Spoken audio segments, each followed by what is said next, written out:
Vous écoutez En bonne santé, le podcast qui vous aide à le rester. Cet épisode vous est proposé par le mutualiste Avenir Mutuel.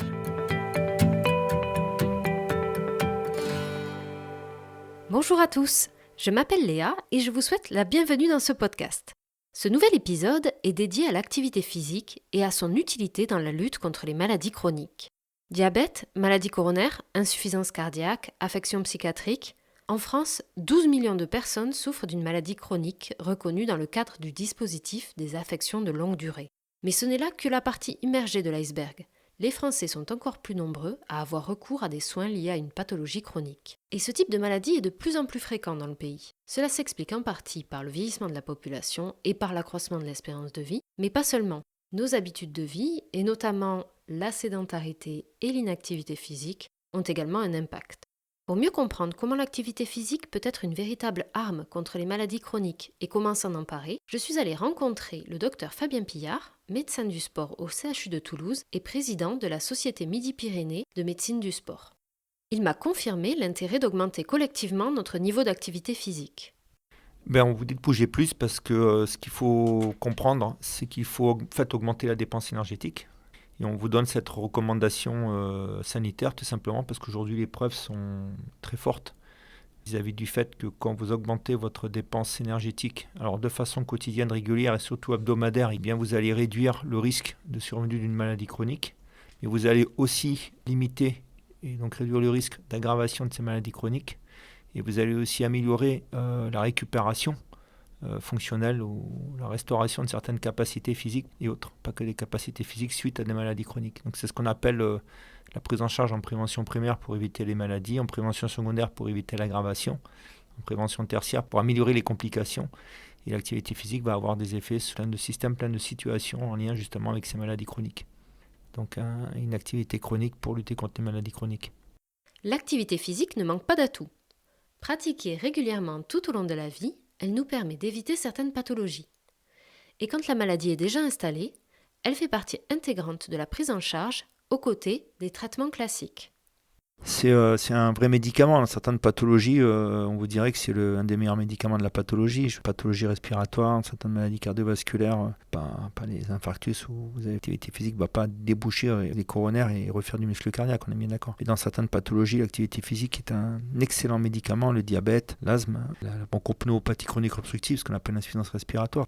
L'exercice is médecine, c'est-à-dire que l'exercice est un médicament.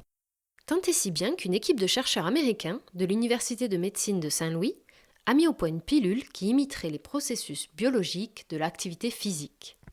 Qu'est-ce que c'est que la pilule exercice ? C'est comme un comprimé dans lequel vous mettez des molécules dont on sait que ces molécules sont sécrétées quand vous faites de l'exercice physique. Donc en fait, ils sont partis du constat que l'exercice physique pouvait potentiellement agir à distance sur des organes par des sécrétions induites par l'exercice. Ils se sont dit, puisqu'on connaît ces sécrétions qui sont médiées par l'exercice et qu'elles agissent sur le foie, le cerveau, l'intestin, l'os, le pancréas, ce que vous voulez, il n'y a qu'à les mettre dans une pilule. On sait synthétiser ces substances.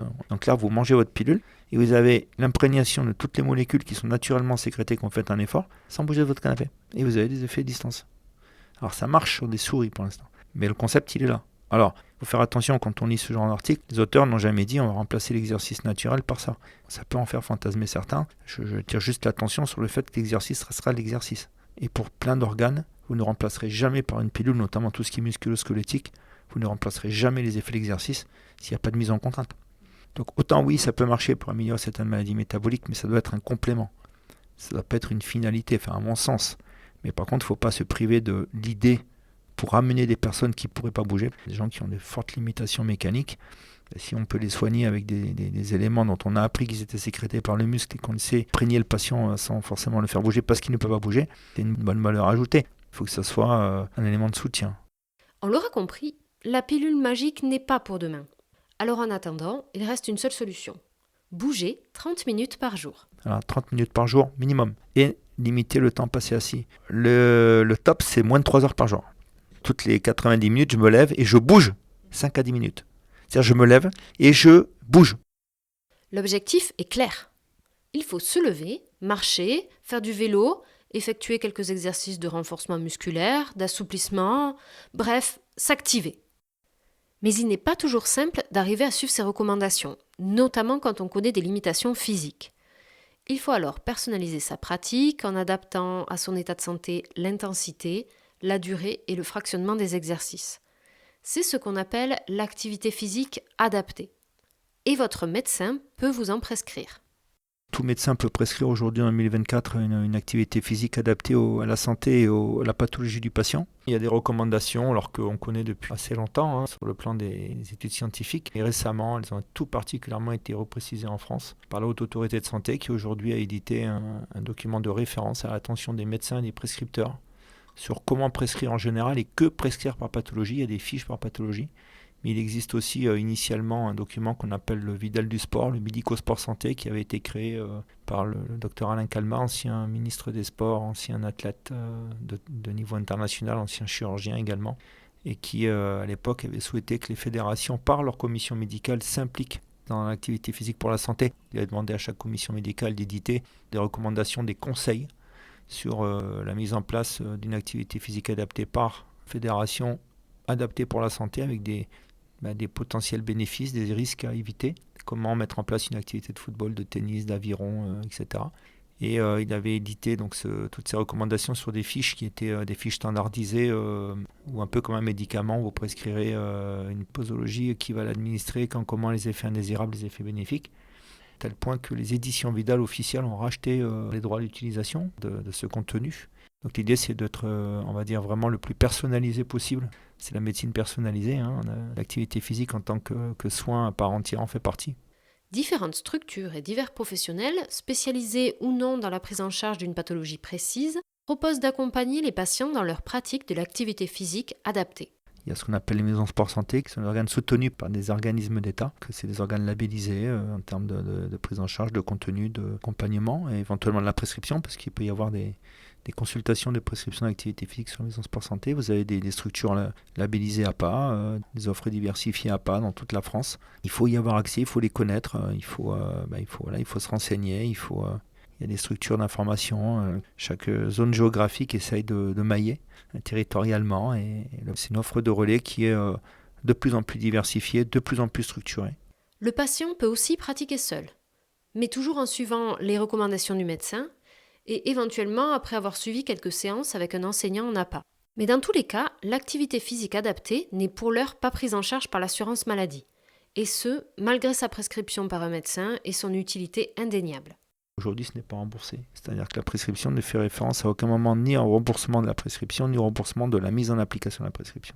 Le seul point sur lequel aujourd'hui on continue à travailler, on continue à travailler sur les autres, mais sur lequel on continue à vraiment se pencher, c'est la notion de remboursement. Parce que ça, on le sait, que ça permettrait d'avoir une activité beaucoup plus étendue.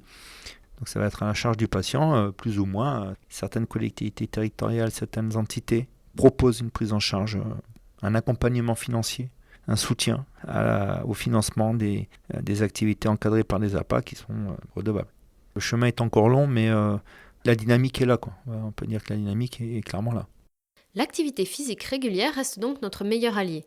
Elle participe à améliorer notre état de santé, notre condition physique et finalement notre qualité de vie. Et c'est d'autant plus vrai quand on souffre d'une maladie chronique. N'hésitez donc pas à aborder le sujet avec votre médecin qui pourra vous conseiller. Et en attendant, retenez une consigne simple, bougez 30 minutes chaque jour. Vous venez d'écouter En bonne santé, un podcast du mutualiste Avenir Mutuel. Cet épisode a été produit par le réseau des éditeurs de revues et réalisé par l'agence SIEM.